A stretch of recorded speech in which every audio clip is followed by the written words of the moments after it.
Y en el mundo se ve hoy es que los buenos sistemas educativos son sistemas que tienen abanicos amplios, sólidos, flexibles y navegables de ambiente de aprendizaje de ofertas educativas. Son sistemas integrados.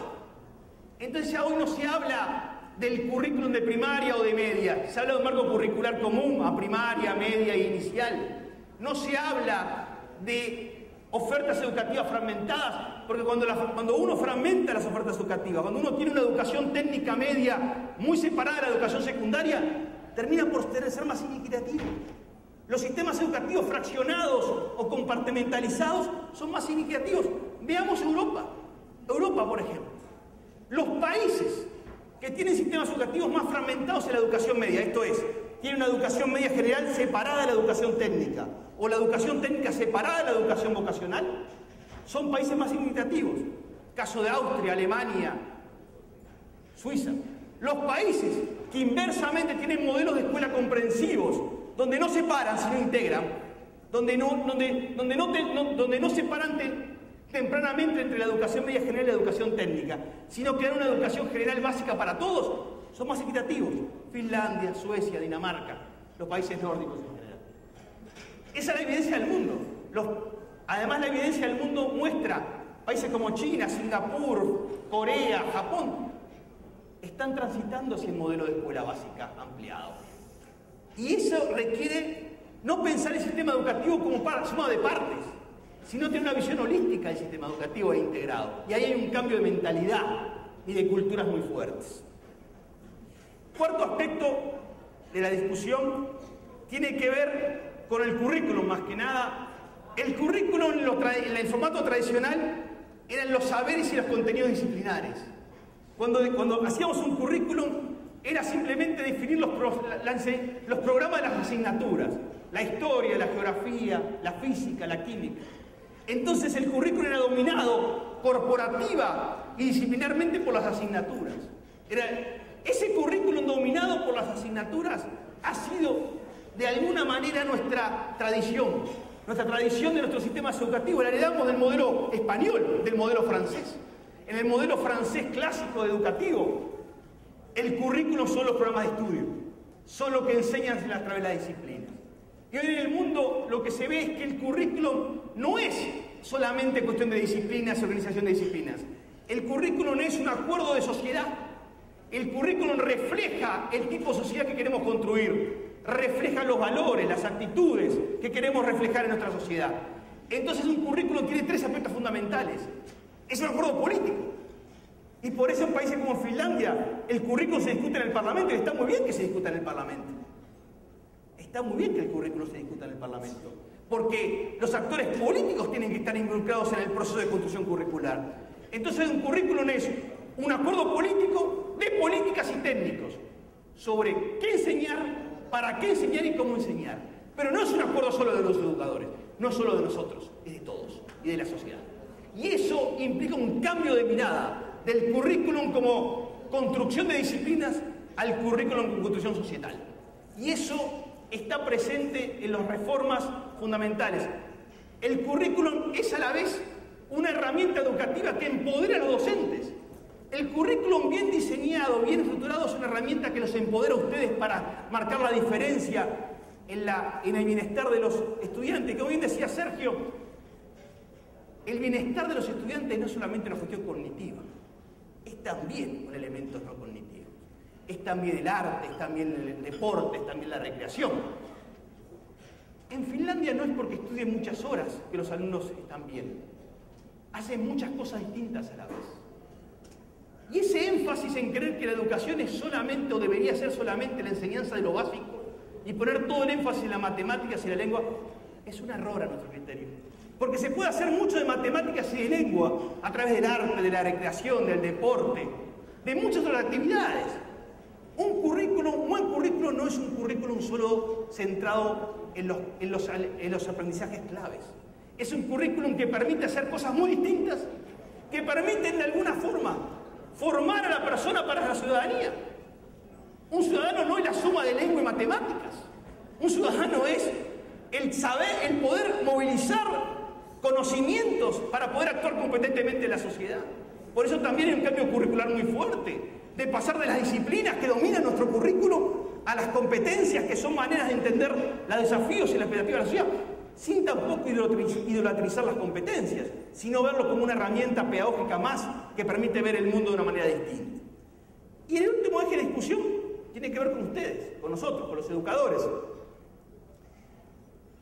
De los educadores que implementan currículums a los educadores que co-desarrollan el currículum. Y ese es un cambio de mentalidad muy fuerte.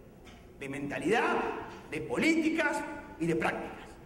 En el viejo formato de las reformas, los ministerios de educación definen el currículum. Y después decimos, vayan y implementenlo. Eso nunca pasó en ningún lado del mundo. Nunca entró un currículum al aula así. O si entró, es muy diferente a lo que se presentó. Porque muy bien, el maestro va y le dice, muy bien, se da media vuelta después de la jornada de capacitación y sigue haciendo más. Igualmente lo que hacía, porque no hubo ningún proceso ni de apropiación, ni de incorporación, ni de sustentabilidad. Entonces, las reformas que funcionan en el mundo son reformas donde los docentes son efectivamente co-desarrolladores del currículo. ¿Qué quiere decir que co-desarrollan el currículo? Que asumen un rol de responsabilidad y libertad y de flexibilidad curricular. Pero flexibilidad curricular no existe sin solidez conceptual. Esto de los buenos currículos son aquellos que combinan solidez de conceptos universales para todos con flexibilidad para operarlo. Vuelvo al caso de Finlandia porque me parece interesante de mencionarlo. En Finlandia el currículo en general es muy pequeño, es muy poco detallista, pero dice lo central. Y dice los lineamientos centrales fundamentales sobre formación, sobre contenidos, sobre criterios de evaluación, para que el docente lo pueda flexiblemente desarrollar. En cambio, nosotros tenemos la vieja herencia española, francesa, de los currículums sobrecargados de contenidos. Para nada motivan y para nada ayudan al docente a ser un co-desarrollador del currículo. Entonces, en el mundo hoy hay una tríada fundamental que hace la diferencia, o aparentemente hace la diferencia. Escuelas inclusivas, currículos inclusivos y docentes inclusivos. Un docente inclusivo es un docente que tiene la mentalidad abierta para entender la diversidad de sus estudiantes, que la respeta, porque la diversidad empieza por respetarla. La diversidad que cada uno tiene, que es la diversidad individual, y que puede también reflejar diversidad de valores y de situaciones. Y esa diversidad la transforma en una herramienta para potenciar los aprendizajes y no una herramienta para penalizar. En América Latina, como en otras regiones, esta idea de pensar sobre el alumno promedio, que es más ficticio que real, porque el alumno promedio no existe. ¿Qué es el alumno promedio? Ese alumno ficticio promedio, que ha sido la base sobre la cual se ha erigido lo que muy bien mencionaba Sergio, de la 50%, creo que era 52%, que se destina a clase magistral, está basada en el modelo de enseñanza frontal, en el modelo donde uno habla sin tener en cuenta la diversidad de personas y de instituciones y de actores que están en un aula. Entonces, el tema es cómo el docente inclusivo es un docente que entiende la diversidad, que la respeta y la transforma en una herramienta de aprendizaje. Lo que sucede es que en el mundo, frente a la diversidad, aparece un camino muy peligroso en la discusión contemporánea, no solo en los países en desarrollo, en todo el mundo en general, que es el creer que como la diversidad no es gobernable, hay que separar a los diversos. Entonces, muchos países desarrollados, ustedes podrán parecerle esto complicado de verlo, están volviendo a un modelo educativo tradicional, donde separan a los estudiantes en función de sus características socioeconómicas. Entonces los que van a estar más orientados a los estudios universitarios van a la educación general, los que están más vulnerables van a un tipo de orientación técnica. ¿Por qué? Porque se basan en el supuesto que la diversidad no es gobernable